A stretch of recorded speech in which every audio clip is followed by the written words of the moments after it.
The parking lot was silent except for the sound of heavy breathing and broken glass crunching beneath a trembling foot. Moonlight cut through the fog as the woman stood over the man, her knuckles raw and bleeding, her chest heaving like she'd run a marathon. One of the other men groaned, trying to crawl away across the pavement. She stepped over him like he was a sack of trash and didn't even glance back.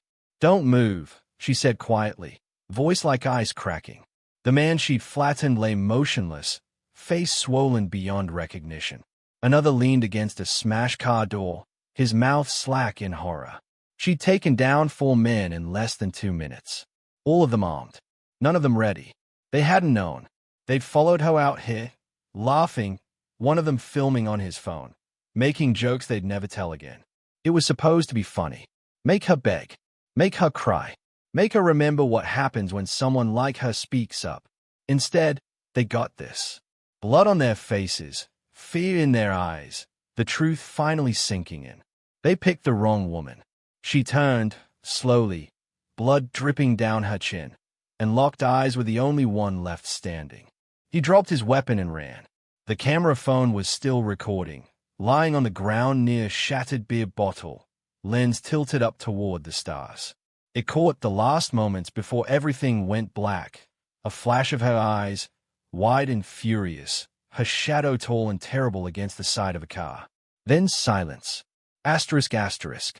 3 weeks earlier, Maya Brooks stood at the bus stop with her arms folded across her chest, breath fogging in the early morning air.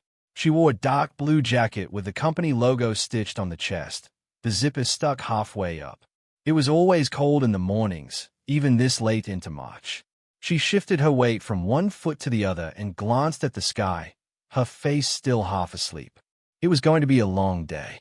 The bus groaned to a stop, and Maya climbed on, nodding at the driver, who barely looked up. She slipped into a window seat and stared out at the gray streets rolling by. Another shift at the plant. 10 hours on her feet, minimum. Then groceries, dinner, maybe a call to her mother if she could find the energy. Sleep. Repeat. She didn't complain. Much. It paid the bills, kept her and her younger brother's fridge stocked, gave them just enough space to breathe. She'd been working since she was 17, ever since their dad left and their mom's back gave out. She'd taken on everything: school, rent, doctors, life. She'd given up college, given up the idea of having time to figure out who she wanted to be. But that was okay. She knew who she was now. The plant was noisy, always smelled like burnt plastic and grease. Maya pulled on her gloves and got to work, same as always. Same as every day. But there was something off about this shift. The glances, the quiet snickers, the way 2 of the guys, Travis and Brent, kept leaning in close when she passed by, like they were daring her to say something. She didn't. Not yet. Maya had learned it a long time ago not to react too quickly. That's what they wanted. To get under your skin. Make you explode so they could play innocent. Instead, she waited. Watched. Collected her thoughts like bullets. At lunch, she sat alone in the break room, scrolling through old pictures on her phone. Her brother James grinning with his arm around her after passing his GED. Their mom in the hospital bed, smiling even when the pain was bad. The dog they used to have, Scout, before the landlord said no pets. She missed that little mutt. "Hey," someone said behind her, a voice too familiar. "You eating that?" Travis stood there, pointing at his sandwich. "Yeah," she said, not looking up. He stepped closer. "You sure? I mean, I could show you something way better to put in your mouth." The room went quiet. Maya looked up slowly. She didn't say anything, just stared. The silence stretched. Then she smiled. Not big, just enough to make Travis hesitate. "Get the hell away from me," she said. He blinked, surprised. "You heard me," she said. "Get away." He backed off with a laugh, trying to play it off. Brent chuckled too, but there was an edge to it. A day. Maya didn't laugh. After work, they followed her to the parking lot. Nothing loud, nothing obvious, just close enough to make it clear they weren't done. "You got a mouth on you," Brent said. "Bet that's not the only thing that's big." Maya stopped walking. Turned. "Keep talking," she said. "See where it gets you." Brent blinked, the smile faltering. "You threatening me, girl?" No, Maya said. I'm warning you. They stared at her, unsure how to read the calm in her voice. Then she walked away. That night, at home, Maya dropped onto the couch with her boots still on. James was at the kitchen table, headphones in, head bobbing to music. The TV was on low, some rerun of a show neither of them really watched. You okay? He asked, pulling one butt out. She nodded. Just tired. You always say that. Because I always am. He grinned and tossed her a bottle of water. You're gonna burn out. Already did. This is just the smoke. They shared a smile, the kind that didn't last long but meant something. She didn't tell him about the guys, about what they said, about how it made her feel like something was crawling under her skin. He had his own things to worry about.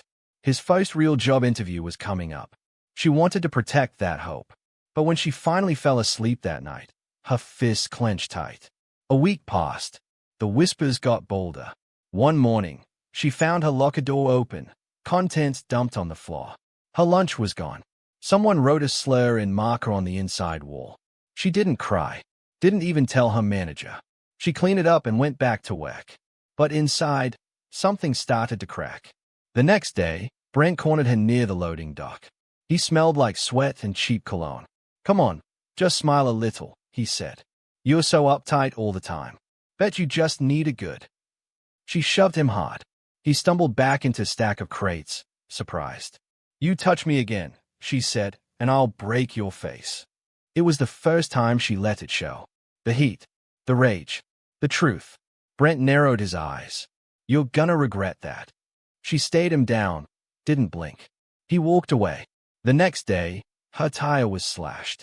The day after that, someone sprayed crude graffiti on her car door. Then came the phone call at work. Her mother had collapsed. James was already at the hospital. She rushed there, heart pounding. It wasn't serious, the doctor said. Just exhaustion. Stress. But Maya knew better. They couldn't afford this. Not now. Not on top of everything else. That night, she sat on the porch, watching the streetlights flicker. Her hands trembled with something she couldn't name. She wasn't scared. Not really. It was something else. The weight of all of it pressing in. She remembered being 16, getting jumped on her walk home from school. 3 girls, older and mean. She hadn't screamed then, either. Just waited for the first punch. And when it came, she'd fought back so hard they left her bleeding. But not before 2 of them ended up in the ER. She still had the scar on her shoulder. She told herself she'd never go back to that. Never let them drag her down to that place again. But some things don't stay buried. Some people don't listen.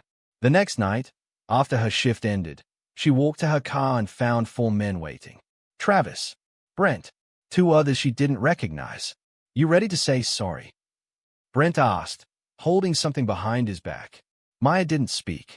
You should have stayed quiet, Travis said. Now we're gonna teach you some manners. They stepped in closer. The moon was bright. Her keys were in her hand. And for the first time in years, she let the anger out. The crack of bone echoed through the lot. Brent went down first. Then Travis. The other 2 tried to run. One didn't make it. The last turned and saw something in her eyes that made his blood turn to ice. He dropped the pipe and bolted. Maya stood in the middle of it all, heart pounding, breathing hard, a strange calm settling in. She didn't regret a single thing. But it wasn't over. Not yet. A siren wailed in the distance. Lights flickered at the edge of the lot. She didn't move. Not even when the first cruiser pulled in, tires squealing. Not even when the spotlight hit her face, bright as fire. She stood there, blood on her hands, surrounded by the wreckage of their mistake. And waited. The light from the police cruiser pinned her in place like a target. Maya didn't flinch. 2 officers stepped out fast, hands on their weapons, faces tight with adrenaline. She could hear their radios crackling. Her breath misted in the air. Her fists were still clenched. Hands where I can see them. She lifted them slowly. One of the officers approached, gun drawn, eyes sweeping the lot. He saw Travis on the ground, groaning, his face a mess of blood and swelling. Another man lay on his side, arm twisted unnaturally. A third was curled up near the sidewalk, breathing but barely conscious. and Maya stood in the center of it like the eye of a storm. "What the hell happened here?" the younger cop said under his breath. The older one didn't respond right away. He looked at her, then at the wreckage, then back at her again. "I need you to turn around and get on your knees," he said. Maya didn't move. "He followed me to my car," she said, her voice calm. "Him and 3 others." The older cop nodded slowly. "I get that, but I still need you to turn around." She hesitated. Every part of her wanted to keep standing, to not bend for anyone. But she knew how this worked. She lowered herself onto her knees, hands behind her head. As he cuffed her, she kept her eyes on the phone still recording near the broken bottle. Its red light blinked like a heartbeat. It had seen everything. At the station, they put her in a holding room. Cold walls, metal chair, old coffee smell soaked into the floor. Her knuckles had started to swell, purple blooming across her skin. She didn't ask for ice. She didn't ask for a lawyer. She sat in silence and waited. After what felt like hours, the door opened. A woman stepped in. Black suit, sharp shoes, tired eyes. "I'm Detective Angela Price," she said, setting a folder on the table. "I've got a lot of questions." Maya didn't speak. "Start with this," the detective said, sliding a phone across the table. "Is this yours?" Maya stayed at it. It wasn't her phone. It was Travis's. She nodded. "We reviewed the footage. Most of it, anyway. You don't talk on it. Don't give any warning. Just explode." Price tilted her head. "Pretty brutal. They cornered me. They were drunk. They followed me out there." "I saw that too," Price said quietly. "But you beat the hell out of them. You know how that looks, right?" Maya nodded. "I don't care how it looks." Price leaned back. "You got any priors?" "No." "You trained? Boxing? MMA?" Maya hesitated. "Yes," she said. "Years ago." "Explains a lot." Silence settled between them. "They are trying to say you lured them out there," Price said. "Said you were threatening them all week. That you had a knife." Maya snorted. "Of course they are. Don't worry. We didn't find a knife. And we've got the full surveillance footage from the lot. It's going to take time to piece it all together. But..." She trailed off. "But what?" Price narrowed her eyes. "You don't scare easy. I like that. But you need to understand what you just walked into. These men, 2 of them have connections. Brent's uncle's a city councilman. Travis's father owns 3 local dealerships. You're about to become their scapegoat unless we move carefully." "I didn't do anything wrong," Maya said. "I agree. Then why am I in cuffs?" Price stood. "Because sometimes the truth's not enough. But don't worry. I'm not here to bury you. I'm here to get to the bottom of it." She walked to the door, paused. "Get some rest. You're not going home tonight." She left without another word. ***. Back home, James paced the kitchen like a storm cloud. His phone buzzed non-stop, text from coworkers, random news alerts, even a few social media mentions. Someone had already uploaded a shaky video of the scene. "Girl went full Kill Bill on him," one caption said. "Don't mess with Maya Brooks," said another. He rubbed his eyes and sat at the table. The TV was showing local news. 4 men hospitalized after a violent altercation in a manufacturing plant parking lot. No names. No context. He picked up his phone and called the hospital. His mom was resting. No visitors tonight. Stress-related fainting spell.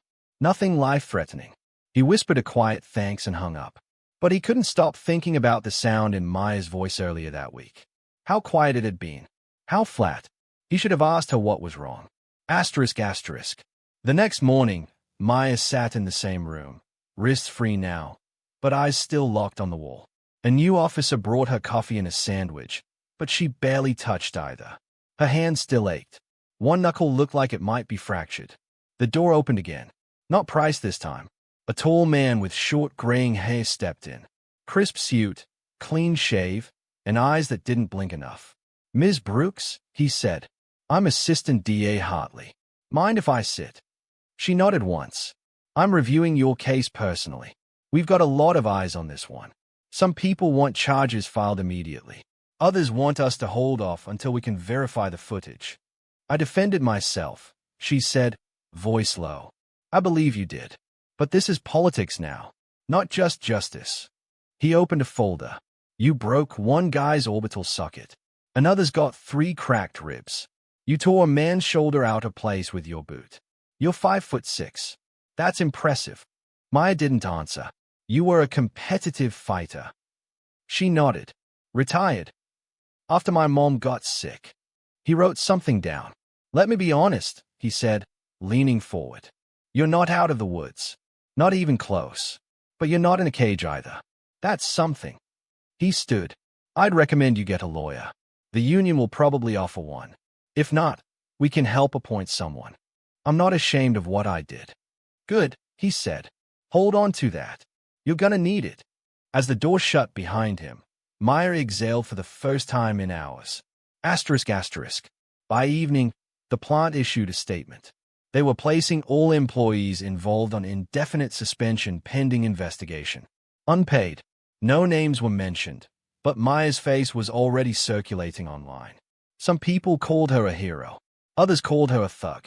One post read, just another angry black woman who finally snapped. Another, should have killed all 4. We're proud of you, sis. The world had picked sides before the truth even landed. Meyer's phone, when they finally returned it, had 20 unread texts from coworkers, some supportive, some not. She didn't open them. She had other things on her mind, like the voicemail from her mom. Baby, I saw the news. I'm scared, but I know you. You're strong. Just don't let this break you. Please. Maya closed her eyes and leaned back in the chair. Her hands trembled, not from fear, but from the effort it took to hold everything inside. Everything she'd swallowed for years. The racism, the harassment, the silence. All of it. ***. The next morning, they let her out on personal recognizance. No charges yet. Investigation ongoing. Price handed her a folder on the way out. Don't lose this, she said. You'll need it. Outside, James was waiting. He opened his arms without a word. And for the first time since it all started, Maya let herself lean into him. Just for a second. Then she pulled back. Come on, she said. Let's go home. But before they could even start the car, her phone buzzed again. Unknown number. One message. You think this is over? We're just getting started. Maya stayed at the screen and smiled. She wasn't scared anymore. She was ready. The text sat on Maya's phone like a glowing ember. You think this is over? We're just getting started. James looked over from the driver's seat. You okay? She didn't answer right away. She stared out the windshield at the gray sky, thumb tightening around her phone. Yeah, she said finally. Let's get home. James gave her a look, the kind that said I don't believe you, but he didn't press. The drive was quiet, except for the low hum of the tires on the road. Back at their apartment, Maya dropped her jacket on the kitchen chair and poured herself a glass of water. Her hands were shaking again. Not from fear. This was something else. Something old. Something she'd buried years ago. James watched her from the hallway, leaning against the doorframe. You gonna tell me what's going on? I already did, she said, sipping the water. No, you told me what happened. Not how long it's been going on. Maya didn't look at him. She stayed at the fridge, her jaw tight. A while. He let the silence stretch.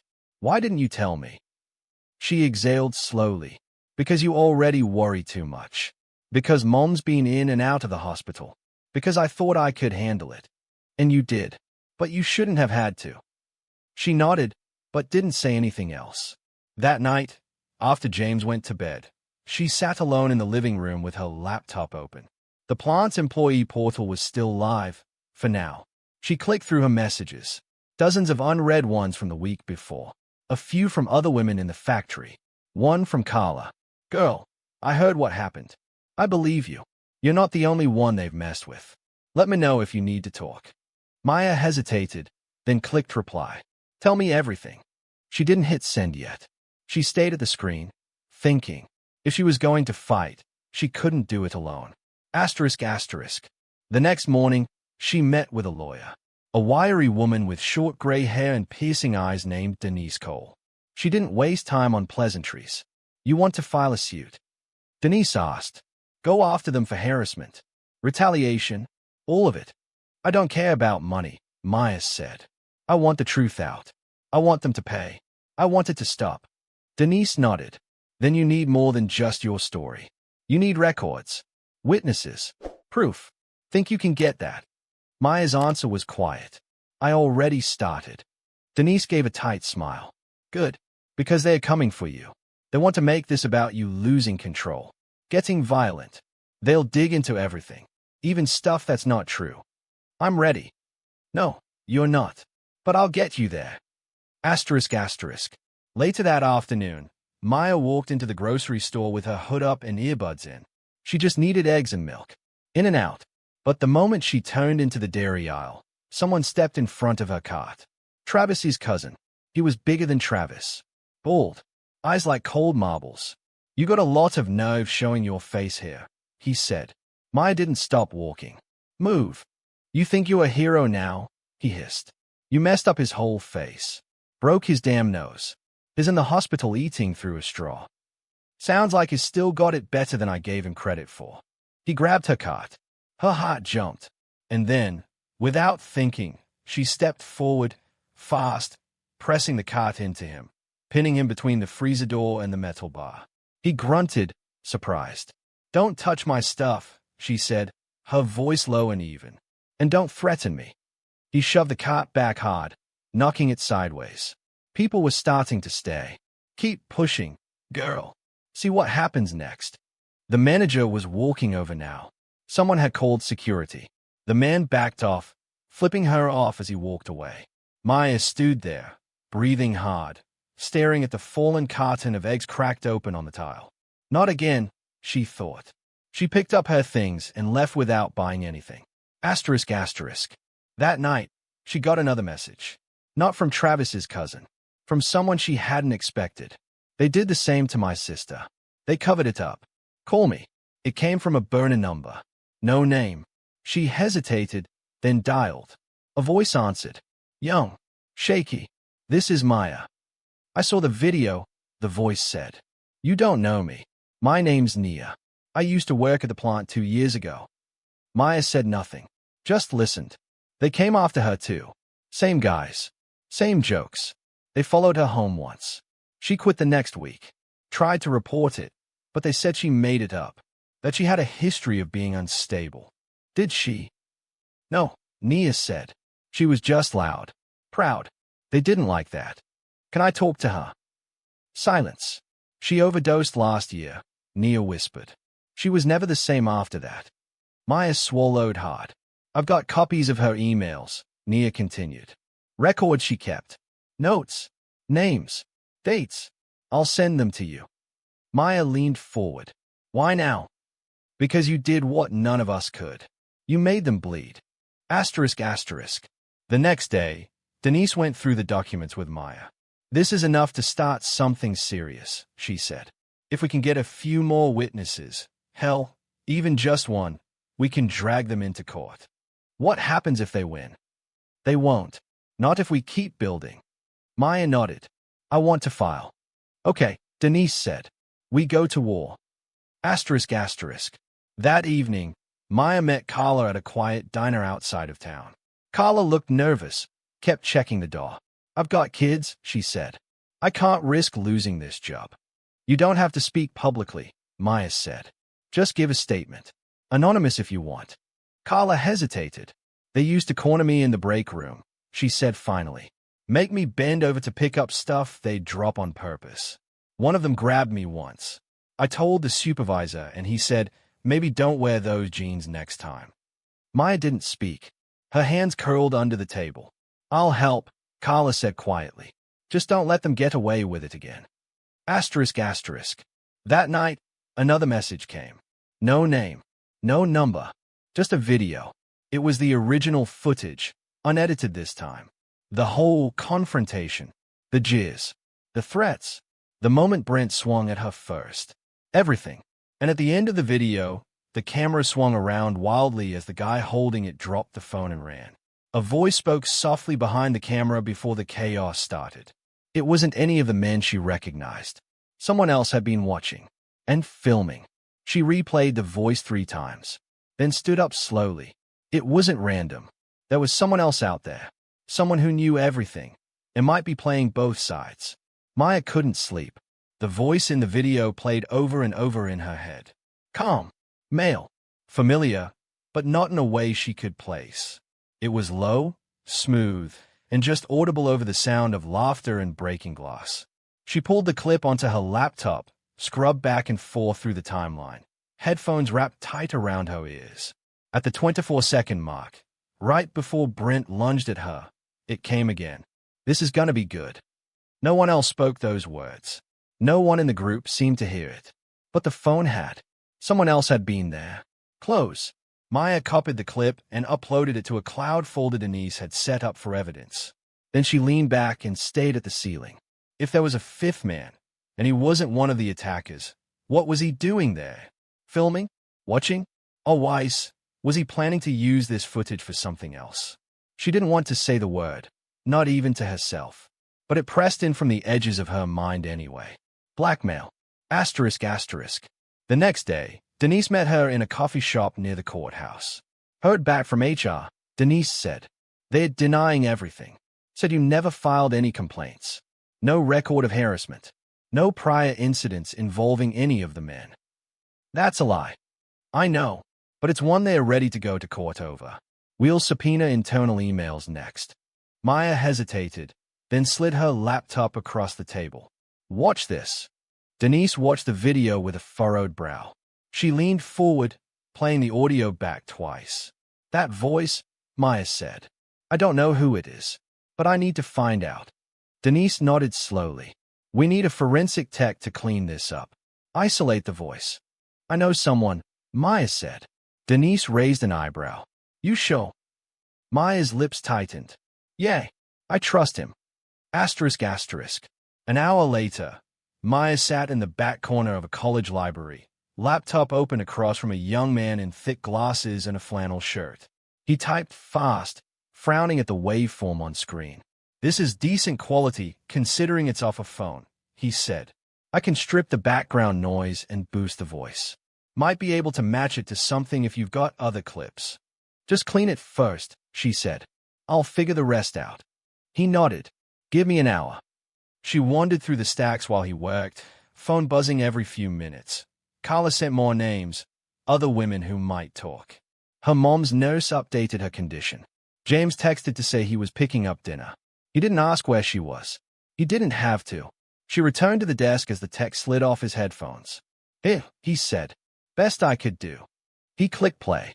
The voice rang out clear now. Low and smug. This is gonna be good. Maya closed her eyes, then opened them, and asked, Can you slow it down? He did.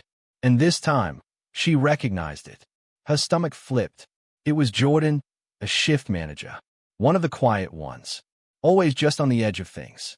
Never got involved. Always had that fake-ass smirk like he knew more than he was saying. She'd trusted him once. Talked to him when things first started to get bad. He said he'd handle it. Said he'd look into it. And now she knew the truth. He hadn't helped her. He'd filmed it. Asterisk asterisk. Denise's eyes darkened when Maya told her. That's a serious twist, she said. If we can prove he planned this, or even just that he knew, it changes everything. Maya nodded. I think he's been doing this for a while. Maybe selling footage. Maybe Weiss. You ready to confront him? Maya's voice was cold. More than ready. Asterisk asterisk. The next day, she returned to the plant, not inside, but across the street, watching from the parking lot of a diner. She knew Jordan's schedule. He worked day shifts. Liked to leave early on Fridays. She waited. Watched him step out the back entrance around 3:20, checking his phone. She crossed the street without thinking. Jordan, she called. He turned. His expression shifted in a blink, recognition, guilt, then a sleazy grin. Well, look who's out of holding, he said. You back to finish what you started. She held up her phone, hit play. This is gonna be good. Jordan froze. Where'd you get that? Doesn't matter. You filmed the whole thing. I was just recording for safety. Save it. She stepped closer. You knew what they were planning. You let it happen. You set it up. Hey, I didn't. You didn't stop it, she said, voice sharp. You didn't report it. You laughed. He tried to brush past her. She moved faster. You show that video to anyone? She asked, eyes locked on his. He hesitated. Answer me. Jordan looked around, cars passing, people walking out of the diner, and lowered his voice. No, he said. Not yet. That yet sent a chill down her spine. He turned to go, but she called after him. I've got lawyers, witnesses, and now I've got you on tape. If you come near me or share that video, I'll bury you. Jordan paused, then walked off without a word. She watched him go, heart hammering, not out of fear, out of clarity. This wasn't about one bad night anymore. It was a system, and now she was deep inside it. Asterisk. That night, she met James at home. The apartment smelled like takeout. Something spicy and familiar. He handed her a plate without asking where she'd been. They ate in silence for a while. Then James said, I saw another post about you. Said you should run for mayor.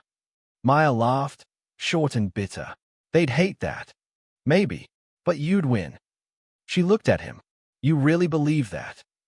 I believe in you, he said. Always have. She swallowed hard. Thanks, she whispered. Asterisk. Just before bed, Maya checked her messages again. Another unknown number.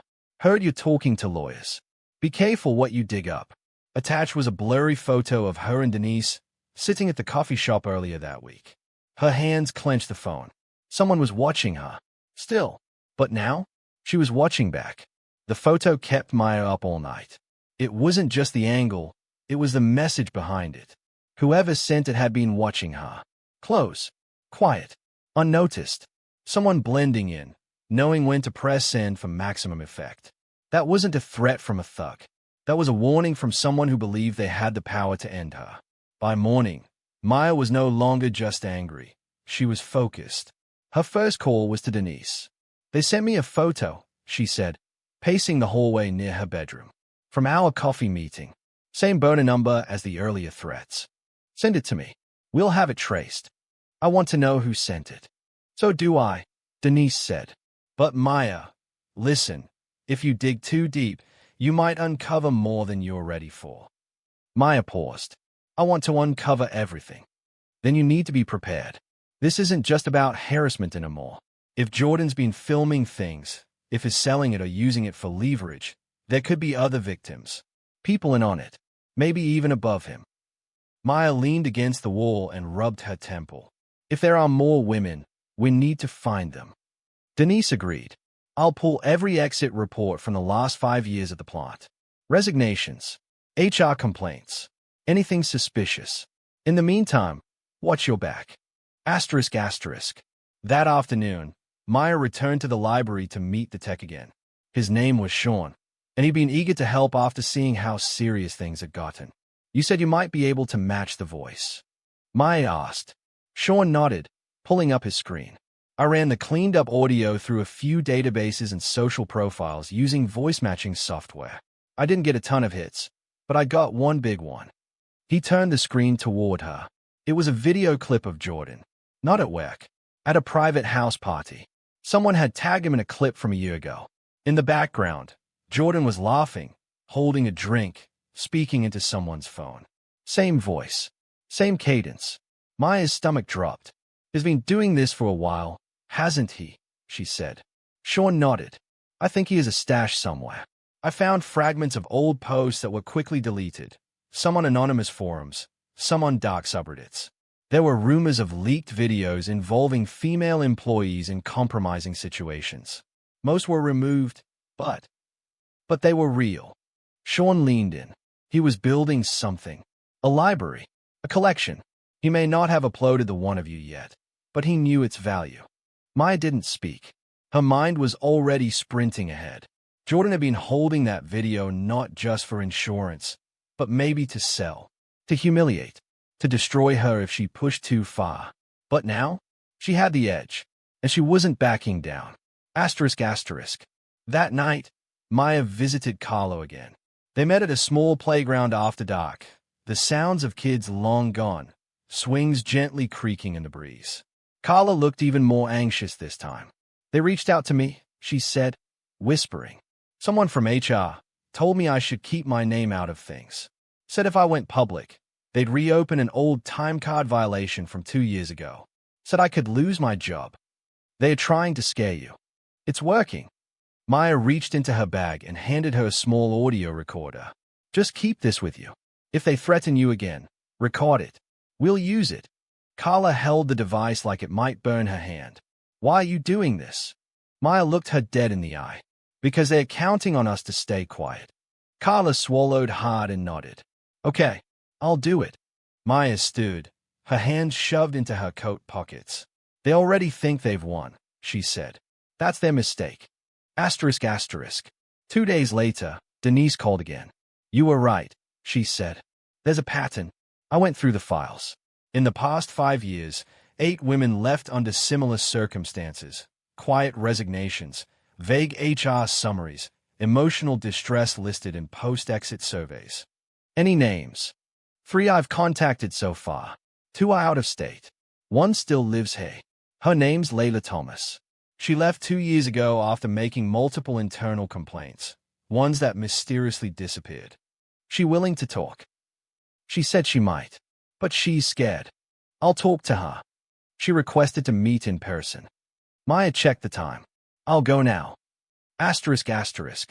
Layla lived in a small apartment in a rough part of town. No doorbell, just a knock and a wait.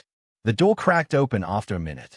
Layla peeked through with tired eyes, then opened the door wide. She looked older than her age, like someone who'd lived 3 hard lives. You're Maya, she said quietly. Yes. They sat in the kitchen, no lights except a single bulb above the sink. I didn't want to talk at first, Layla said. I didn't want to remember. But when I saw the video, the way you fought back. Maya listened without interrupting. I was in accounting.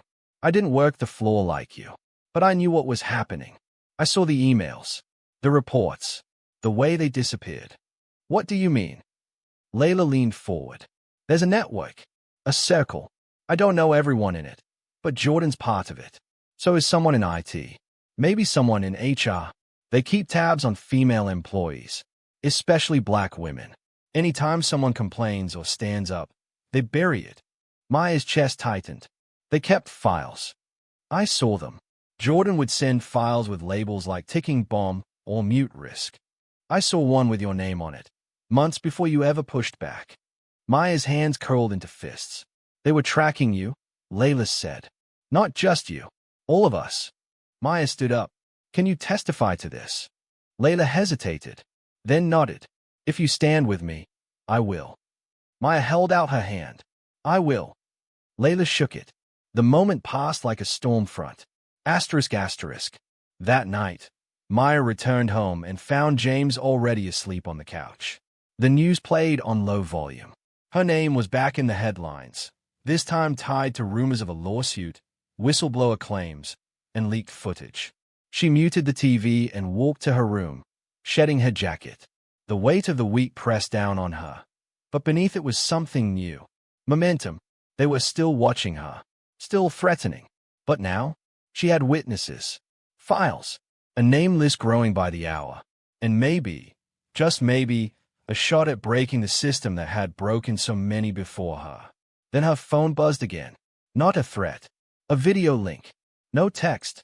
No name. Just a timestamp. She clicked it. The footage was dark, grainy, shot from what looked like inside a locker room. A woman undressing. No sound. Maya's stomach turned. The video ended after 20 seconds, then cut to a text slide.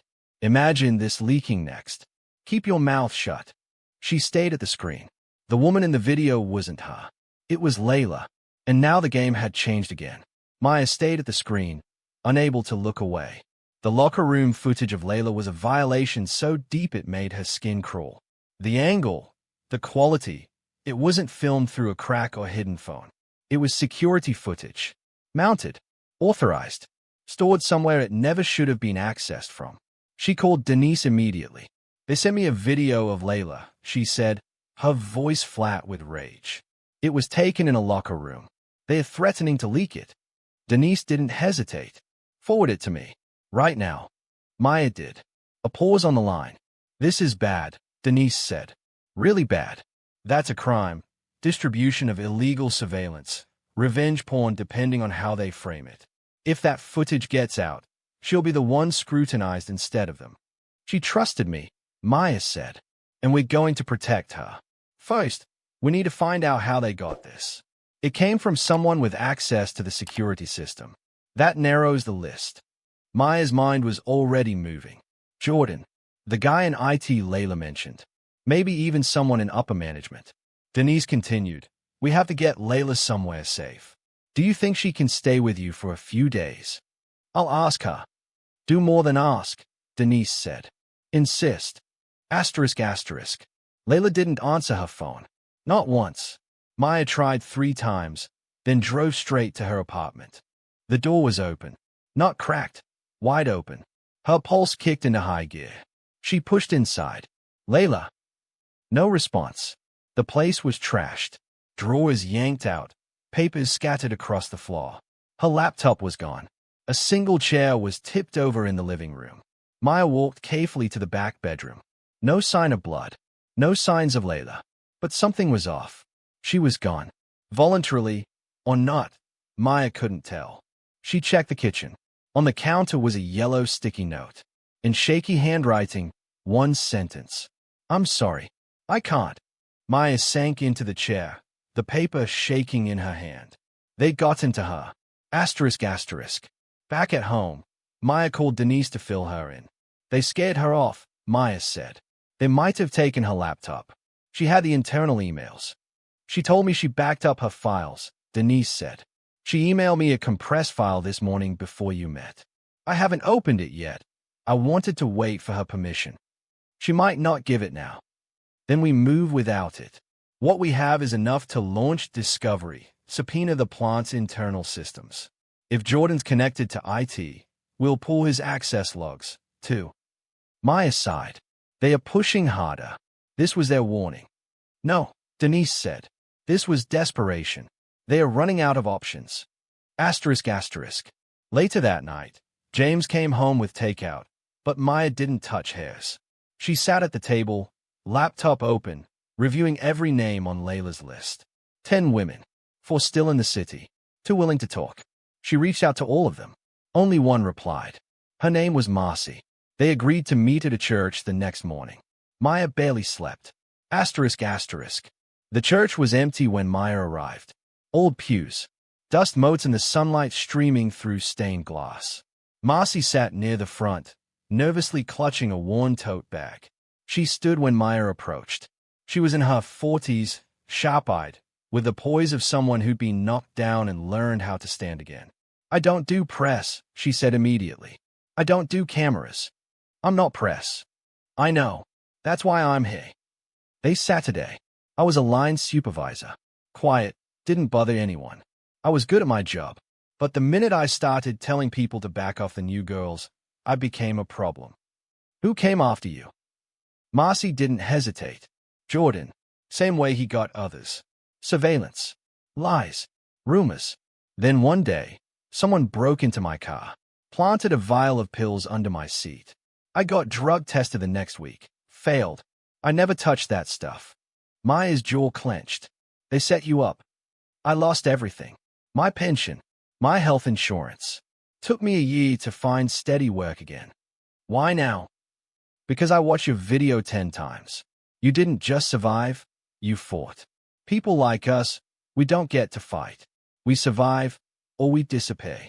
Marcy reached into her bag and pulled out a battered notebook. She slid it across the pew. Names, dates, details. Stuff I saw. Stuff I overheard. I kept it for myself. Never thought I'd hand it to anyone. Maya flipped through the pages. Jordan's name showed up again and again. So did another name, Derek Klein, head of IT. You knew about him. Marcy nodded. Is the one who gave Jordan access to the internal server. Said it was for equipment testing. Jordan used it to collect footage from locker rooms and employee-only spaces. You ever report it? Once. The report disappeared. HR said I was making personal accusations. Maya stood. You're not alone anymore. Marcy smiled. I know. Asterisk asterisk.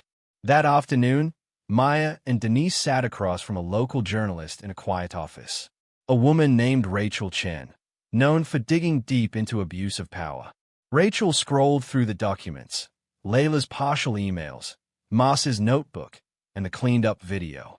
"You're sitting on something big," she said. "Big enough to rattle that whole plot. Maybe the company itself. We want it out there," Maya said. "But only when it's ready. You've got a pattern, a hidden surveillance ring, multiple victims.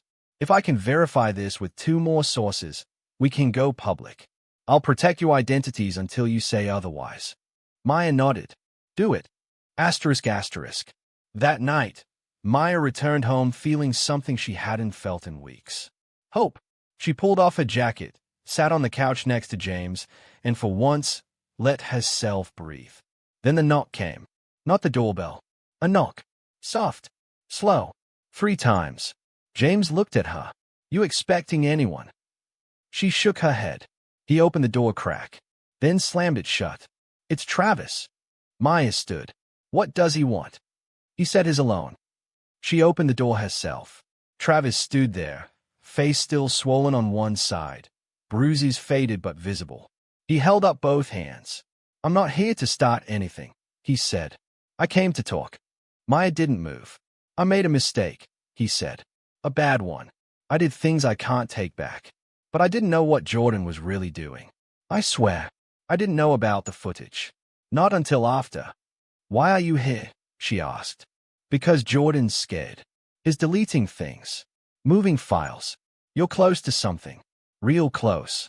And if you don't act fast, he's gonna wipe it all." Maya stared at him. "Why should I believe you?" He swallowed. "Because I'm done being his pawn. And because I think you're the only one who can stop him." Asterisk asterisk. Before she could respond, Maya's phone buzzed. A message from an unknown number again. Just 2 words. "Too late." Then a video file downloaded. Maya tapped it, and her heart sank. The video showed her, in her own apartment, from earlier that night, inside the living room. Maya's hands trembled as the video played again. The footage was grainy, but unmistakable. It was her, sitting on the couch, jacket still on, talking to James, laughing, briefly, a moment she hadn't even realized someone else had witnessed, until now. "Ow," she whispered. James leaned over her shoulder, staring at the screen, his face paling. "Where was that shot from?" She rewound the clip and studied it. The angle was low, slightly tilted upward. The lens moved slightly every few seconds. It was hidden, portable, possibly lodged under a piece of furniture. Her eyes scanned the living room like it had betrayed her. James started tearing cushions off the couch, pulling back rugs. "They were in here," he said. "Someone planted a damn camera in our house." She stood frozen in place. Not because she was scared, though there was fear, tight in her chest, but because something even colder was slipping through her veins. Resolve. She turned off the video, grabbed her phone, and dialed Denise. "Somebody bugged my apartment," she said as soon as Denise answered. "They've been watching us. Tonight's video proves it. That means they were inside." Denise's voice came sharp, urgent. "Get out of the house. Right now. Don't touch anything else. Take your brother and go to the address I text you. Safe house, short-term lease under one of my clients. I'll send someone to sweep the apartment." Maya was already moving. "I'll leave in 5. "Maya," Denise said before she could hang up. "This changes everything. We're not just dealing with predators. This is criminal surveillance. A violation of federal wiretap laws. If we catch them, they don't just lose their jobs, they lose everything." An hour later, Maya and James arrived at the safe house. It was small and anonymous, tucked behind a shuttered bakery on the city's south end. The lock had a keypad. The blinds were drawn. No cameras outside. No neighbors within earshot. James paced the living room while Maya stood at the window, peering through a crack in the curtain. "This is insane," he muttered. "What kind of sick people are we dealing with?" "People who've been getting away with this for a long time," she said. "People who think women like us don't fight back." He ran a hand through his hair. "You should have told me how deep this was. They watched us. I didn't want to drag you in further. You didn't. I stepped in." She looked at him. I'm glad you did. There was a knock at the door, a code knock, two quick, one long. Maya tensed until she saw the face through the peephole. Denise. She stepped in, dropping a backpack on the table. I brought burner phones, she said. Don't use your regular numbers. Not even for Mom. We'll set up calls through intermediaries. James frowned. You think they're tracking us that closely? I know they are, she said. Maya's not just a witness anymore. She's a threat. Asterisk. That night, Maya sat alone in the dark kitchen, listening to the tick of the wall clock. She opened her laptop and typed a single word into a blank document. War. Then she started building the case file. Everything she knew. Everything she had. Each name, each incident, each threat. She added the video footage, the messages, the testimonies, the voice recordings, even the time-stamped surveillance of her own apartment. She listed Mars's notes and Layla's emails, plus her own written statement of what happened that night in the parking lot. She wasn't just gathering evidence. She was writing history, and she would not let it be erased. Asterisk. The next morning, Denise returned with more news. We found the camera, she said. It was inside the air vent. Small wireless transmitter, likely motion-activated. No audio, just video. Anything traceable? Not yet, but our tech traced a brief signal burst to a private server registered under a shell company, Carbon Vector Consulting. Maya blinked. That's the name on the plant's consulting invoices. I saw it on a pay stub once. Exactly, Denise said. They are laundering their surveillance program through a fake firm. It's all internal, self-contained. James spoke from the corner. So they are running their own Black Ops division. At a plastics plant. Denise nodded grimly. And they've been doing it for years. Maya took a deep breath. Then we expose all of it. Asterisk. Rachel Chen, the journalist, called later that day. I have confirmation from 2 more women, she said. They want to go on record. Not anonymously. Maya's heart skipped. They are ready. They are angry, Rachel replied. And one of them sent me something else. A folder she copied from her old work laptop. Unmarked video files. Maya's blood ran cold. How many? Rachel's voice went tight. 12. All of them women. All of them at work. Locker rooms. Break rooms. To look like they were taken at home. And the timestamps go back 4 years. Maya stayed at the wall in front of her. Jordan's going to run, she said. Or Weiss, burn everything. Then we move now, Denise said. We file our first motion for injunction and emergency seizure. We force the court to freeze his assets, seize his devices, and lock down the plant's data. Maya nodded. Do it. Asterisk. They filed within hours. The emergency hearing was set for the next morning. But that night, as Maya tried to get a few hours of sleep, her burner phone lit up again. Unknown number. One message. You should have stopped when you had the chance. Tomorrow doesn't come. Attached was a blurry photo. It was James, standing on the corner that afternoon, waiting for Denise's car. Someone had been watching him. Up close. Maya jumped out of bed and sprinted into the next room. James was asleep on the couch, arms crossed over his chest, safe and unaware. She sat beside him and placed a trembling hand on his arm. She'd already promised to fight. But now she understood the stakes. They weren't just trying to stop her case. They were ready to burn everything, and everyone, to protect themselves. She looked down at the phone again. They were right about one thing. Tomorrow doesn't come. Not unless she makes it. Maya didn't sleep. Not after the photo of James. Not after the message. She spent the rest of the night sitting at the edge of the couch, one hand on her burner phone, the other resting on her brother's arm, checking his breathing every few minutes like she had when they were kids and he got sick. At 6 a.m., she was already dressed and pacing the small living room of the safe house. By 6:30, Denise arrived, clutching a folder thick with documents and a black coffee that was already half empty. You good? She asked, not sugarcoating it. Maya nodded once. I'm ready. They had 20 minutes until the emergency hearing. Downtown was waking up. Traffic was light but growing, and the courthouse steps were slick with morning dew. A local news van was already parked outside, waiting, camera operator fiddling with settings.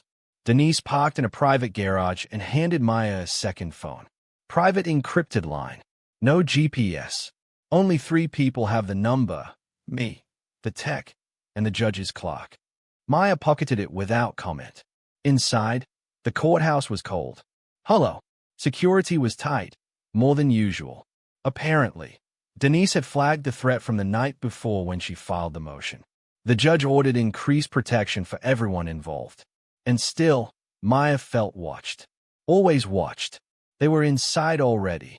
She could feel it. ***. Courtroom 4B. 8:01 a.m. Judge Thomas R. Cooper sat behind the bench, older than most, with a face that had seen too many games and tolerated none of them. He adjusted his glasses, shuffled the papers in front of him, and looked up. All parties present. Denise stood. Yes, Your Honor. Maya Brooks is seated with me. From the other side of the room, a tall man with slick-back hair and a gleaming watch rose. Mitchell Crane, representing Carbon Vector Consulting, and Mr. Jordan Elkins. Maya turned. There he was. Jordan. Clean suit. Smooth expression. Like he was just attending another meeting. No sign of panic. No trace of guilt. His eyes flicked to hers. Held there. Just a little too long. She didn't blink. The hearing began. Denise laid it all out. Concise and sharp. Video evidence. Hidden surveillance. The pattern of harassment. And the newest threat against Maya's family. Then she moved for an injunction to freeze Jordan's personal accounts, seize all digital equipment associated with Carbon Vector, and order the plant server under court supervision. Crane smoked through most of it, then stood. This is a smear campaign, Your Honor, he said smoothly. None of these so-called witnesses have filed official reports. There is no proof of any criminal activity tied to my client. Ms. Brooks is angry and traumatized. We acknowledge that. But she's not bringing you facts. She's bringing emotion. Denise didn't react. Judge Cooper raised an eyebrow. You telling me the surveillance video is emotional fiction, Mr. Crane? ***. Crane's mouth twitched. The footage may have been selectively edited. Denise cut in. We have raw files, Your Honor, with time codes, unedited. And if the court allows, we'll show one now. The judge nodded. Proceed. She played it from her laptop, the image mirrored to the screen above the judge's bench. It was the footage of Maya in her own apartment. The judge's expression hardened. Who recorded this? He asked quietly. Denise turned. That's what we want to find out. But the signal was traced to a private server owned by Carbon Vector. A server Mr. Elkins has administrative access to. Crane tried to object. Overruled, the judge said immediately. This goes beyond civil misconduct. I'm approving the motion to seize and preserve all equipment linked to this server. I want a full digital sweep initiated by noon. Denise nodded. Crane opened his mouth, then closed it again. ***. They walked out of the courthouse 30 minutes later. The news cameras were waiting. Denise spoke briefly to the press. No names, no deep details, just that a judge had ruled in their favor to investigate alleged workplace misconduct and potential criminal surveillance. Enough to make the headlines. Not enough to give their enemies a map. Maya kept her head down. Inside the car, Denise exhaled. You made it. That was the first swing. Maya shook her head. It's not over. No, but now the fire's burning on their side. ***. They were halfway to the safe house when Maya's second phone rang, the encrypted one. She answered. Ms. Brooks. It was Rachel, the journalist. Yeah, you need to hear this. I just got a call from one of my sources.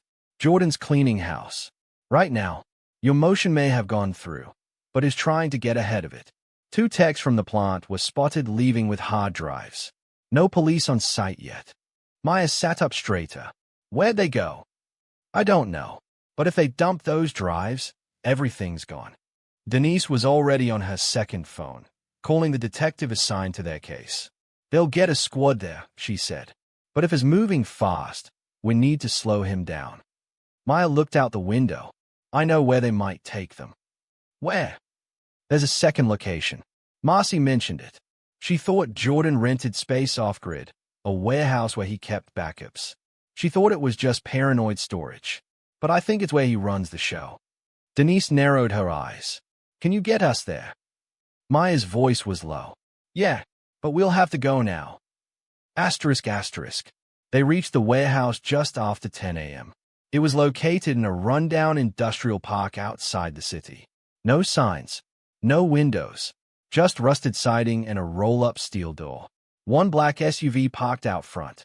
Maya stayed low behind a row of dumpsters while Denise called the police. They're 15 minutes out, she whispered. We might not have 15 minutes. Denise hesitated. We wait. Maya didn't. She slipped around the side of the building, found a narrow door half shut, and slipped inside. The warehouse was cold, dimly lit. Long rows of racks. File boxes stacked 10 feet high. But at the far end, a small glow. 3 monitors, humming quietly, illuminating a man's back. Jordan. He was transferring files. Maya stepped forward, silent. And then, her foot hit something. A metal pipe. It rolled. Jordan turned. Their eyes met. Jesus Christ, he muttered. He yanked a hard drive out of a port and bolted for the back. Maya chased him without thinking. Through racks, past crates, around an overturned cart. They buzzed through the back exit and into a narrow alley between 2 buildings. He hit the fence at the end. Climbed. Slipped. She caught up just as he dropped to the other side. Stop running, she yelled.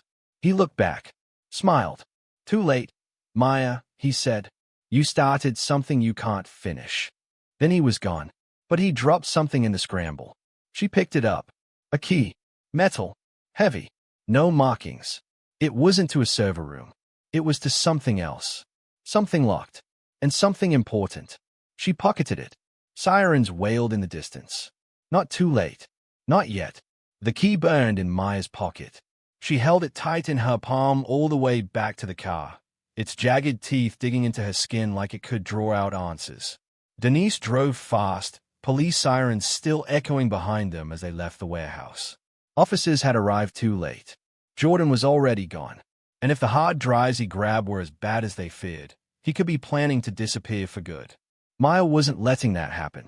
They pulled into a nearby gas station where she could breathe for a minute, but her mind was already working. He dropped this, she said, holding up the key. It's not for the plant. Not for the warehouse either. It's different. He had it on a chain, kept it close. Denise studied it. You think it's a storage unit? Or private office? Safe deposit box maybe. I'll run a list of local storage facilities. Start with ones near the plant, then widen the radius. Make sure they don't know we're asking. Denise nodded. Already on it. Asterisk asterisk. By that evening, Denise had narrowed it to 3 locations that used that type of key. Basic, brass cut with a particular groove found in a popular brand of lockbox. 2 were too far out of town. The third was just 20 minutes from the plant. A place called Cliffside Storage. Maya looked it up on her phone. No cameras. No electronic gates. Manual locks. Perfect for someone who didn't want a record of their visits. They decided to drive by first. Quiet. No law enforcement. Just eyes. If Jordan was already there, they'd wait. If not, they'd go in. They pulled up at 7:03 p.m., headlights off. The place was quiet. One rusted pickup in the lot, engine cold. No movement. Maya got out with the key, heart pounding. Denise stayed by the car, watching. The units were laid out like a maze, narrow rows, all painted the same dull green. She moved past them slowly, checking each number. Then she found it. Unit 47. She looked around one last time, slid the key into the lock. It turned easily. Click. She lifted the roll-up door. The storage unit was small, but packed. Metal shelves lined the walls, each crammed with boxes, hard drives, file folders, and stacks of unlabeled DVDs. In the center of the unit sat a steel desk with a battered laptop open and charging. A portable backup battery blinked under the table. Everything was meticulously organized, cold, efficient. She stepped inside and turned on the small lamp clipped to the desk. The glow illuminated dozens of plastic binders, each labeled with first names. Erin, Nicole, Layla, Carla, Maya. Her throat went dry. She grabbed the binder with her name and flipped it open. Inside were surveillance stills, screenshots from locker room cams, email printouts, time-stamped notes, even an image of her and James leaving their mom's hospital months ago. They'd been watching her long before she pushed back. She pulled another binder, Layla's. Same thing. Photos, transcripts, notes on behavior, even mental health history. She dropped the binder, stomach churning. These weren't just files. They were profiles. Predatory, meticulous, used to manipulate. She opened the laptop. It was password protected, but a sticky note stuck beneath it had a scribbled set of numbers. She typed it in. It opened. Dozens of folders appeared. And inside them, video files, audio files, logs. One folder labeled Internal Watch List had 36 names. 18 women, all black. She scrolled to a second list labeled Compliance Reports. It had notes. Too vocal. Potential HR risk. History of anxiety. Can be discredited. Has a brother. Check if is criminal. Keep under pressure. Might break. Maya stayed at the screen, rage pulsing in her veins. They hadn't just targeted her. They'd hunted her. Over time. With planning. And she wasn't the only one. Asterisk asterisk. Outside, Denise's phone rang. She answered quickly, keeping her voice low. What? Then her expression changed. Say that again. Maya stepped out of the unit just as Denise lowered her phone. That was Rachel, she said. The reporter. She okay? She's fine. But someone broke into her office. Ransacked it. Took her laptop. Her external drives. Luckily, she keeps backups in the cloud. Jordan? Maya asked. Has to be. Is covering his tracks. Is losing control, Maya said. But is not done. Asterisk asterisk. They loaded as much as they could into the car. Binders. Hard drives. Copies of everything. They left the rest, locking the unit behind them, then drove straight to Denise's office where her tech was already waiting. We need secure uploads of all of this, Denise told him. Cloud backups. External encrypted storage. We need this duplicated 6 different ways. The tech got to work. Maya sat in a chair across the room, binders still open in her lap. Inside was a printed report dated 14 months ago. A memo from Jordan to someone named D. Klein. Subject, M. Brooks. Observation continues. High potential for escalation. Family ties make her less likely to leave without push. Consider direct provocation if warning signs persist. Attach update to K-Stream B. Underscore. She stared at the line, bile rising in her throat. Direct provocation. They wanted her to snap. They designed it. Everything. The taunts, the jokes, the cornering in the parking lot. It was a test. To see if she'd break. To make her the problem. She closed the binder and stood. I'm going public, she said. Denise looked up. Are you sure? Yeah. No more whispers. No more leaks. We hold a press conference. Name names. Show the footage. Show the binders. Everything. We let the world see what they've been hiding. Denise nodded slowly. Okay. Then tomorrow morning, we bring the fire. Asterisk asterisk. At midnight, Maya sat by the window of the safe house, watching the empty street. A new phone sat in her hand, charging nearby. Her email pinged. It was from Rachel. Subject line, last piece. Inside was a video clip. No text. She clicked it. The footage was old. It showed a younger Maya, barely 20, working in the plant, laughing with another woman at a break table. The camera wasn't hers. It was mounted, watching, silent. Then a voice came through. A man, off-screen. She'll crack. Give it time. The voice wasn't Jordan's. It was someone higher. Older. She recognized it after a second. From orientation. From safety videos. Derek Klein, head of IT. She closed the laptop. The head was still in place. And tomorrow, she was taking it off. They held the press conference at a small community center on the west side, just after 10 a.m. The media turnout was bigger than anyone expected. 3 local stations, 2 national affiliates, and a handful of independent reporters packed the room shoulder to shoulder. The story had caught fire overnight. Maya Brooks breaks silence. Leaked surveillance files point to deep cover-up. Dozens of women targeted at industrial plant. And now, Maya was about to step onto a small raised platform and put her face to the truth. She stood behind the curtain in the back room, adjusting the collar of her black blazer with trembling fingers. Denise stood beside her, flipping through a printed summary of their findings. 2 security guards were stationed at the exit. James was off to the side, watching the doors like a hawk. "You don't have to do this," Denise said gently, glancing at her. "You've already done more than enough." Maya looked at her. "No, I haven't." She stepped out onto the stage to the quiet clicking of cameras and the soft buzz of whispered anticipation. The podium was bare except for the single binder she brought with her. Her name was printed on a small white card in front of the MIC. Nothing flashy, just Maya Brooks. She cleared her throat. The room quieted. "My name is Maya Brooks. I worked at Harrison Valley Plastics for the last 4 years. For most of that time, I kept my head down. I didn't speak up. I didn't cause waves." She paused, looked at the front row, because I knew the kind of waves that drown women like me. Click, click, cameras flashed. What happened to me wasn't an accident. It wasn't an isolated incident. It was a result of a system, a machine, built to exploit, humiliate, and destroy. That system tracked me, filmed me, tried to break me. She opened the binder and pulled out a photo. This was taken inside my own home, without my consent, without my knowledge. The footage was stored on a private server linked to a fake consulting company run by a man named Jordan Elkins. He is not the only one. He is not even the top of the food chain. She held up the second page. Derek Klein, head of IT, authorized surveillance, created a database of women to monitor, labeled us liabilities, tracked our families, used our histories to discredit us. And when we spoke up, they covered it up. A murmur spread through the crowd. Reporters started typing faster. Denise watched from the side, calm but alert. There are at least 36 known victims. I believe there are more. Today, I'm naming names. I'm filing a civil suit, and I'm asking the DA to open a criminal investigation into this network. Maya placed the binder down slowly.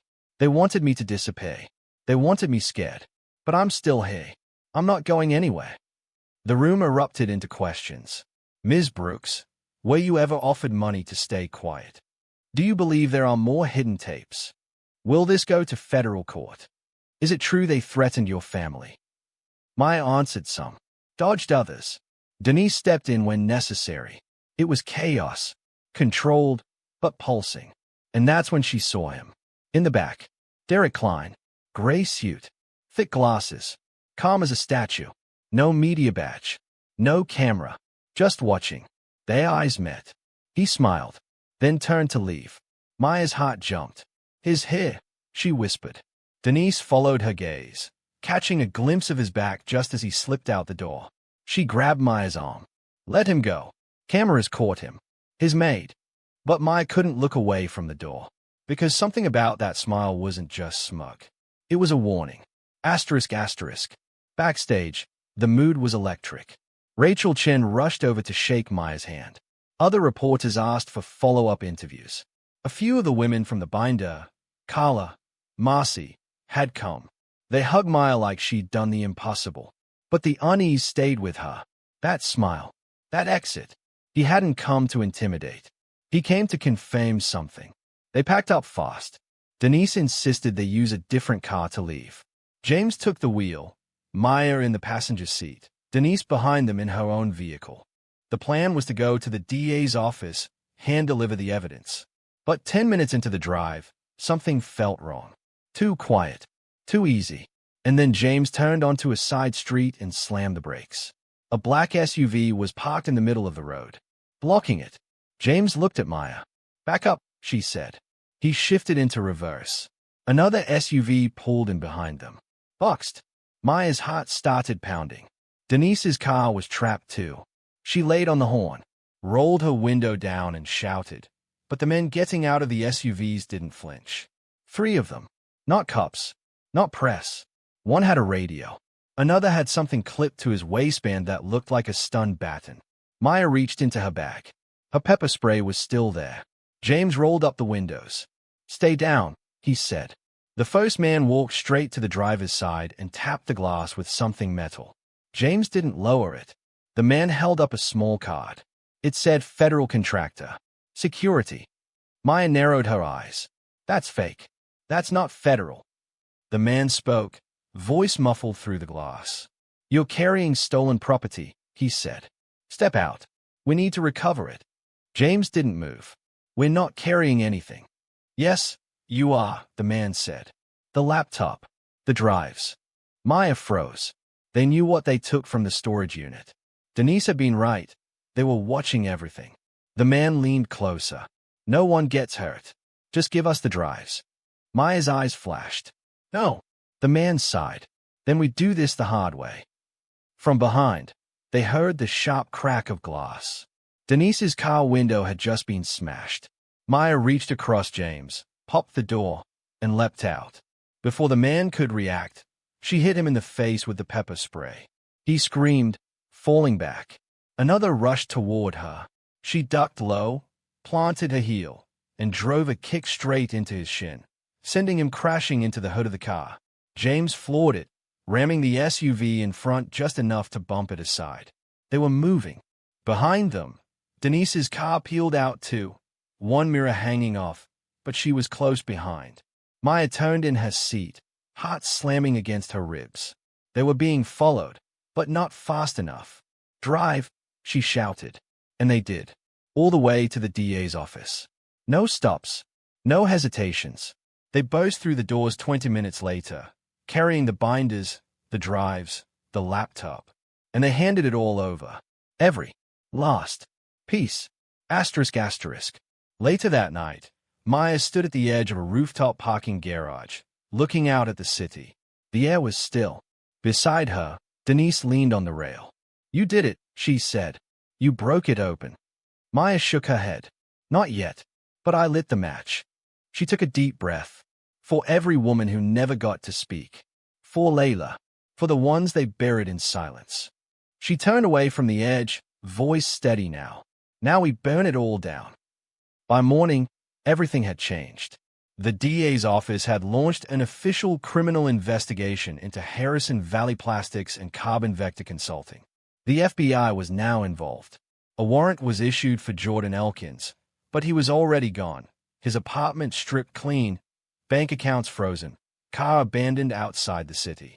Derek Klein had not been arrested yet, but he'd been placed on administrative leave by the board of the parent company, and multiple employees had come forward with statements linking him directly to the surveillance program. The company tried to play innocent, called it an isolated misconduct issue. But no one was buying it now. Maya spent most of the day giving a full deposition at the DA's office. James stayed close. Denise handled the legal language. Maya just told the truth, over and over again. It didn't get easier to say, but it got easier to mean. After the 5th hour, they took a break. Maya stepped outside into the sunlight, blinking hard. It was almost peaceful out here. That's when her burner phone buzzed. Unknown number. She answered. A voice she hadn't heard in weeks came through. Layla, I saw the news, she said. Her voice was small, scratchy. I don't know how to thank you. You don't have to, Maya said. I'm just sorry they got to you. They didn't break me, Layla said. I was scared. But I saw what you did. I watched you speak. And I realized, maybe I can too. You still have that laptop. Layla hesitated. No, she said. But I have the backup drive. I hid it. Maya's heart raced. Layla, that might be everything. They already tried to silence us once. Don't let them finish the job. I won't, Layla said. I'm ready. She gave her a location to meet the next day. A church near where they'd first spoken. Then she hung up. Asterisk. That night, Maya couldn't shake the feeling in her gut. Something was off. She ran a checklist with Denise. All the evidence had been duplicated and turned over. The women were safe, either under protection or in contact. The story had gone national. Even politicians were weighing in. But something still hovered just outside her vision. A shadow she couldn't quite name. And it found her the next morning. Asterisk. Layla never showed. Maya waited outside the church for over an hour. Called. Texted. No response. Then she noticed a man across the street. Ball cap. Hoodie. Watching. He wasn't pretending. He was waiting for her to notice. She started toward him. He turned and walked away. She followed. They went a block, then another. He finally stopped in front of a parked car and got in. Before she could decide what to do, a voice spoke behind her. "Don't." She turned and froze. "Carla." Her eyes were cold, distant. Maya stared at her. "What are you doing here?" Carla didn't answer right away. Then, "I didn't want it to go this far." "What are you talking about?" Carla looked down. "They came to me months ago, offered me money, so they just wanted to know who might talk." Maya's stomach dropped. Carla went on. "I didn't think they were going to hurt anybody. I thought they just wanted dirt, wanted to get ahead of it." "Carla, you gave them names." "I didn't know they were going to." "God." "Maya, I swear I didn't know." Maya stepped back. "Is that how they found Layla?" Carla nodded. "She was taken this morning," she said, voice barely above a whisper. "I don't know where, but they sent someone. I overheard it." "Who?" Maya demanded. "I don't know, but he works with Klein. He said she was a liability now." Maya's heart pounded. "Why are you telling me this?" "Because I want to fix it," Carla said. "Because I was stupid and scared. And because I think you're the only one who can stop this before it turns into something worse." Asterisk asterisk. Denise didn't yell. She didn't curse or scream or demand to know why Carla had betrayed them. She just sat still, processing. Then she picked up her phone and called a number Maya hadn't seen her use before. "Yeah," Denise said. "We've got a breach. One of ours flipped, but she's talking now. And we've got a missing witness. Name's Layla Thomas. I want surveillance pulled from every traffic cam in a 10-mile radius. Starting now." She hung up. "We find her," Denise said, "and we shut this down before someone ends up dead." Asterisk asterisk. An hour later, Maya got a call from Rachel, the journalist. "You need to see this," Rachel said. "I just got a video sent anonymously. It's timestamped today. An industrial site on the edge of the city. Looks like a shipping yard. Layla. She's in it. Bound. Blindfolded. Two men standing nearby. They are talking, but the audio's muffled. One of them looks like Derek Klein." Maya's grip tightened around her phone. "Where is it?" she asked. Rachel gave the address. Denise was already on her feet, dialing police, but Maya was already moving. "I'm going," she said. "Maya, no. Let the cops handle it. She doesn't have time. You saw what they did when they were losing. This is the endgame." Denise hesitated, then tossed her the car keys. "I'm coming with you." Asterisk asterisk. The shipping yard was empty when they arrived. Deserted. Cold. But the gate was ajar. And in the distance, a warehouse door stood slightly open, a pale strip of fluorescent light shining out like a wound. Maya went in first. The place smelled like oil and sweat. Then she heard it. A muffled voice. And a whimper. She rounded the corner and saw her. Layla, duct taped to a chair, blindfolded, shaking. One man stood behind her. It wasn't Klein. It was Jordan. He looked up when he heard Maya's footsteps. "You," he said, smiling. "I should have known." Maya didn't flinch. "Let her go." Jordan tilted his head. "I'm not here to hurt her. I'm here to trade." "Trade what?" "Your silence," he said. "You walk away. You tell them it was all a misunderstanding. HR problem. Miscommunication. You do that, and she walks free. You get to be a hero. Everyone wins." Maya stepped closer. "No deal." He smiled wider. "That's too bad." He reached for something behind his back. A taser. But Maya was faster. She lunged forward, grabbed a crowbar from a crate nearby, and swung. It hit his arm. He screamed, dropping the taser. Layla screamed too. Maya turned and yanked the tape off her. "You're okay. I've got you." Denise came rushing in a moment later, followed by two officers, finally called in by Rachel's tip, moving faster than expected. Jordan was already on the floor, groaning. They cuffed him. Maya stood over him, panting, blood rushing in her ears. She looked down. "Now," she said, "it's over." But she knew it wasn't. Not until Klein was brought down too. The arrest of Jordan Elkins made headlines that night. Whistleblower Maya Brooks brings down industrial surveillance ring. Video evidence leads to key arrest in harassment case. Company insider apprehended after attempted witness abduction. But Maya didn't celebrate. She sat beside Layla at the hospital, holding her hand while a nurse checked her vitals. Layla's wrists were bruised. Her voice was nearly gone from hours of crying. But she was alive. Safe. Finally free from the eyes that had been watching her every move. They said they were going to make it look like an overdose, she whispered. Maya's jaw clenched. They won't get the chance. Outside the room, Denise stood in a quiet conversation with an FBI agent.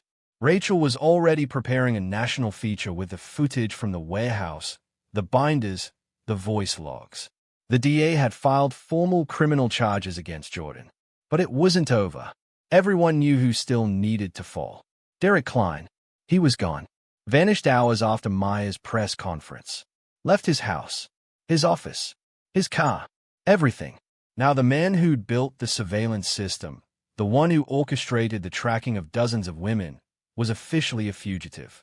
And Maya was ready to finish this. ***. The next morning, she and Denise met with Agent Claire Merrow, a no-nonsense woman in her late 40s who had the kind of face that had forgotten how to smile. He planned this for years, Claire said, motioning to the thick file in front of her. Not just the surveillance, the funding, the cover-ups, the fake consulting contracts. He created an entire shadow operation inside that plot. And he didn't just target women.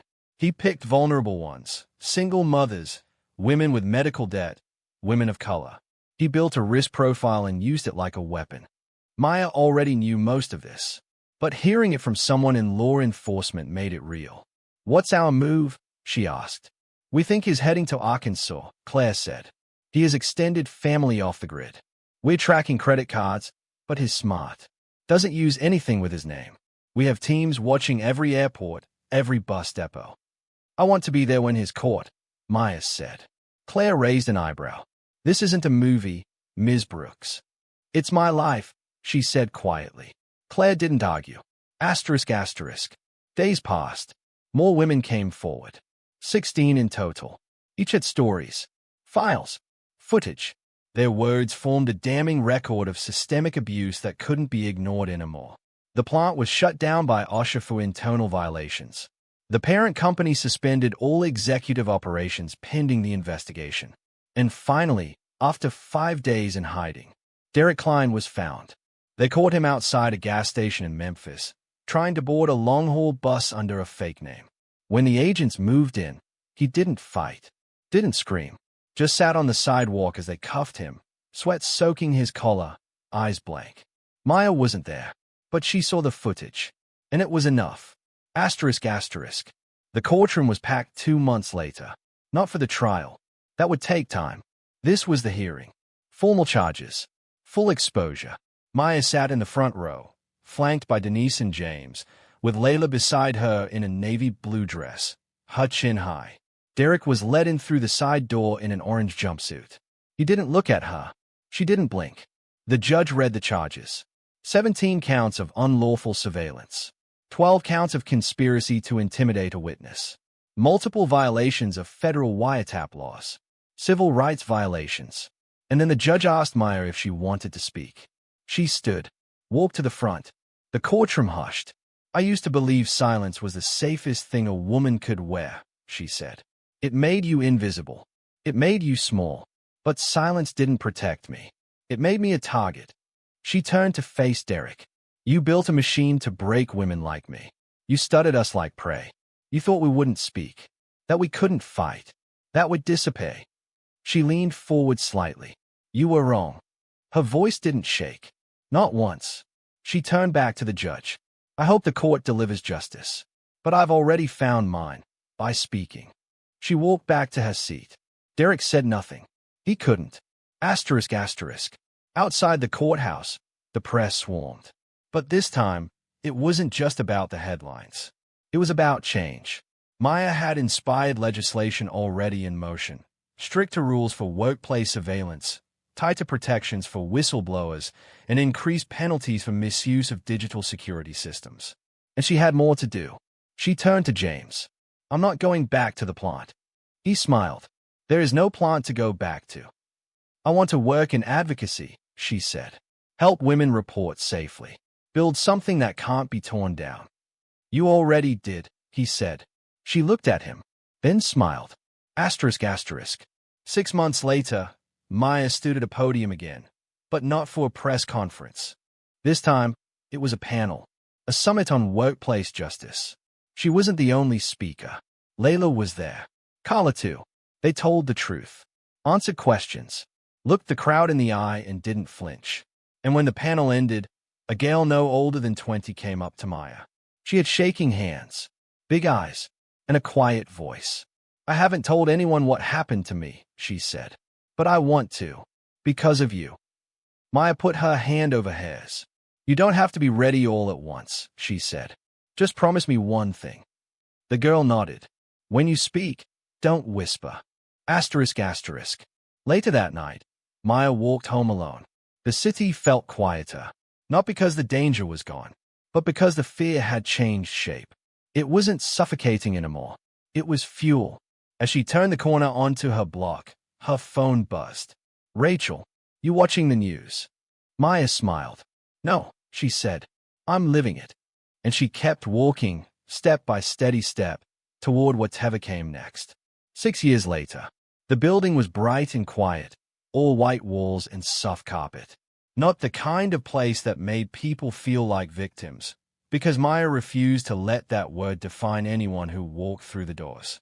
The sign out front read, The Brooks Center for Workplace Justice, founded 2027. Inside, a small group of young women sat in a circle, some with notepads, some just listening. At the front, a facilitator led the discussion, and at the back of the room, leaning against the doorframe, Maya watched quietly. She didn't interrupt. She didn't speak. She listened. When the session ended, a tall woman with a long braid walked up to her, nervous but smiling. You're Maya, right? Maya nodded. The woman glanced back toward the circle. That was my sister in there. You gave her a place to land. After everything that happened to her last job, she didn't think she'd ever feel safe again. She's the one doing the work, Maya said. We just made sure she had a place to start. The woman's voice dropped to a whisper. I followed your case. Years ago. Watched every minute of it. People said it was a miracle you didn't end up in prison. Maya smiled without humor. They always say that when black women fight back and don't die for it. The woman nodded. Thank you. For fighting. Maya simply said, always.